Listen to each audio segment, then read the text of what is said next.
ভালোবাসতে হবে।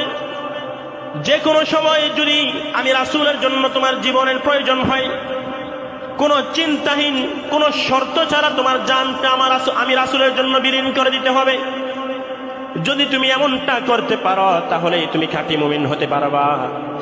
ওমর রাদিয়াল্লাহু তাআলা তৎক্ষণাৎ বলে দিলেন, ইয়া রাসূলুল্লাহ, এই মুহূর্তে দেখে আমি ওমর আমার জীবনের চাইতে আপনি রাসূলকে বেশি ভালোবাসি।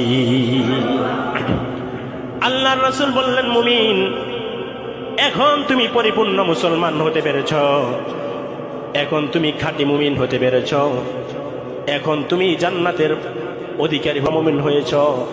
এখন যদি তুমি মারা যাও আল্লাহ তোমার জন্য জান্নাত রেখেছে। এজন্য আমাদেরকে ভালোবাসতে হবে সর্বদা কাকে? আর আল্লাহকে যদি ভালোবাসতে হয় অনুসরণ করতে হবে কাকে? রাসূল সাল্লাল্লাহু আলাইহি সাল্লামকে অনুসরণ করতে হবে।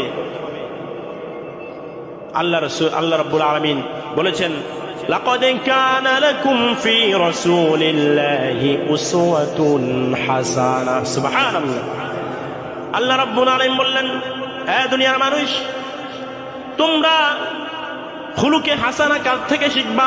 তোমার জীবনটাকে তুমি কার কাছ থেকে সাজাবা?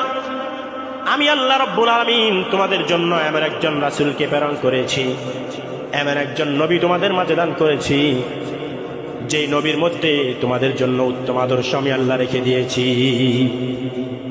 ওই রাসূলের অনুসরণ যদি তোমরা করতে পারো, ওই নবীর অনুসরণ যদি তোমরা করতে পারো, তাহলেই তোমরা মুমিন হতে পারবা, তোমরা খাঁটি পূর্ণাঙ্গ ঈমানদার হতে পারবা।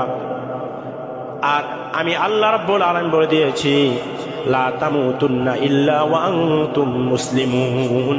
যদি মৃত্যুবরণ করো তাহলে সাবধান জেনে নাও, পরিপূর্ণ মুমিন হইয়া পরিপূর্ণ মুসলমান হইয়া মৃত্যুবরণ করিও, কবরের জগতে আসিও। না হয় এই কবরটা বড় ভয়ঙ্কর জায়গা, না হয় এই কবরের আযাব বড় কঠিন। ইন্না আযাবি লাশাদীদ, আল্লাহর শাস্তি বড় কঠিন, আল্লাহর পাকড়াও বড় কঠিন। এই কবর যদি আসতে হয় একমাত্র মুসলমান হয়ে আসিও, মুমিন হয়ে কবর আসিও, নচেত তোমার জন্য ঠিকানা হবে জাহান্নাম। আল্লাহ আমাদের সকলকে পরিপূর্ণ মুমিন হয়ে আল্লাহর রাসূলের অনুসরণ করে পৃথিবীর জমিন থেকে যাওয়ার তৌফিক দান করুন। জোরে বলেন আমিন। ওয়া আখির দাওয়ানা আনিল হামদুলিল্লাহি রাব্বিল আলামিন। আসসালামু আলাইকুম ওয়া রাহমাতুল্লাহি ওয়া বারাকাতুহু। যারা সুন্নাত পড়েন নাই